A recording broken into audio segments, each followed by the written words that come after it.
Hai Bun, gimana kabarnya hari ini? Di video kali ini aku akan membuat kacang telur kribo pedas manis yang rasanya enak banget dan renyah banget. Resep ini dijamin anti gagal ya Bun. Kalau Bunda penasaran dengan resepnya, tonton video ini sampai selesai ya. Oke, langkah pertama di sini aku sudah siapkan 500 gram kacang tanah.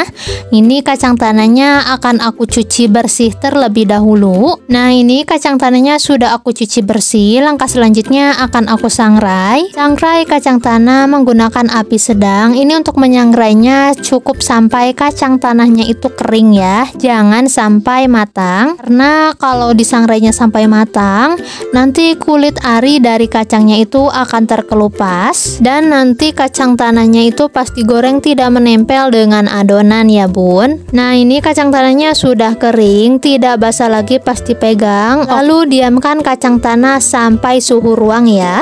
Oke, lanjut, masukkan 5 siung bawang putih, 5 cabai keriting merah, 2 cabai rawit, 1,5 sendok teh garam, 1 sendok teh kaldu bubuk, dan 3 sendok makan gula pasir. Bahkan juga 2 butir telur dan blender sampai bumbunya itu halus. Oke, lanjut, ini untuk kacang tanahnya yang sudah disangrai, ini sudah dalam keadaan dingin, sudah suhu ruang. Lalu masukkan bumbu yang sudah di blender tadi, aduk sampai kacangnya itu terlumuri dengan bumbu. Masukkan 130 gram tepung ketan putih, 40 gram tepung beras. Agar lebih wangi, tambahkan potongan daun jeruk yang sudah dipotong kecil-kecil dan sudah dibuang tangkainya. Aku pakai cuma 5 lembar saja ya, dan dipotong kecil seperti yang ada di dalam video. Lalu aduk sampai semua bahan tercampur merata, sampai kacangnya itu terlumuri dengan bumbu atau dengan tepung. Nah, kalau dirasa ini adonannya masih terasa kering, tambahkan sedikit air aja ya Bun. Ini harus hati-hati menuangkan airnya, karena kalau sampai adonannya itu encer, ini sudah pasti gagal ya.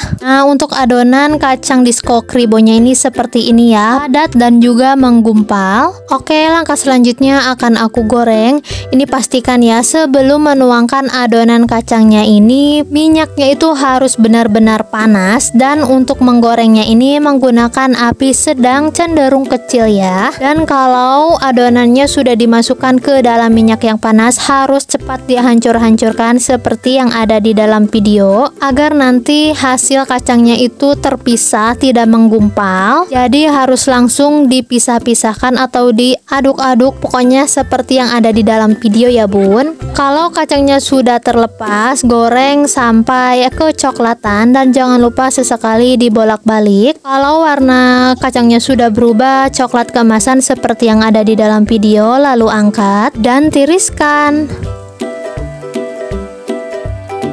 Lalu goreng sisa adonan kacang diskonya dan ulangi caranya seperti di tahap pertama ya. Jadi pas dimasukkan adonan kacang diskonya ini harus ditekan-tekan atau diaduk-aduk sampai kacangnya itu terpisah ya, tidak menggumpal. Kalau sekiranya kacangnya itu sudah terpisah, bisa digoreng seperti menggoreng pada umumnya. Oh ya, untuk penggorengan kacang diskonya ini aku menggorengnya itu 3 kali. Tapi kalau Bunda nggak sabar, bisa langsung sekaligusin aja ya digorengnya, tapi minyaknya itu harus benar-benar banyak ya Bun. Nah, ini untuk adonan yang terakhir digoreng ya, jadi pemasukan atau penggorengannya itu aku 3 kali. Pokoknya kalau untuk menggoreng itu disesuaikan aja ya dengan minyaknya, mau 2 kali atau mau sekaligusin juga nggak apa-apa. Yang penting adonan dan teknik penggorengannya itu benar, pasti nggak akan gagal.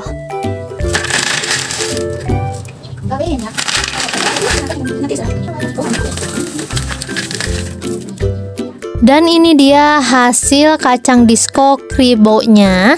Sudah jadi, hasilnya cukup lumayan banyak. Dari semula kacang tanahnya itu 500 gram dan ini sudah jadi, aku timbang kira-kira hasilnya jadi 750 gram. Lumayan banget ya Bun hasilnya. Hasilnya itu beneran crispy, bisa didengar.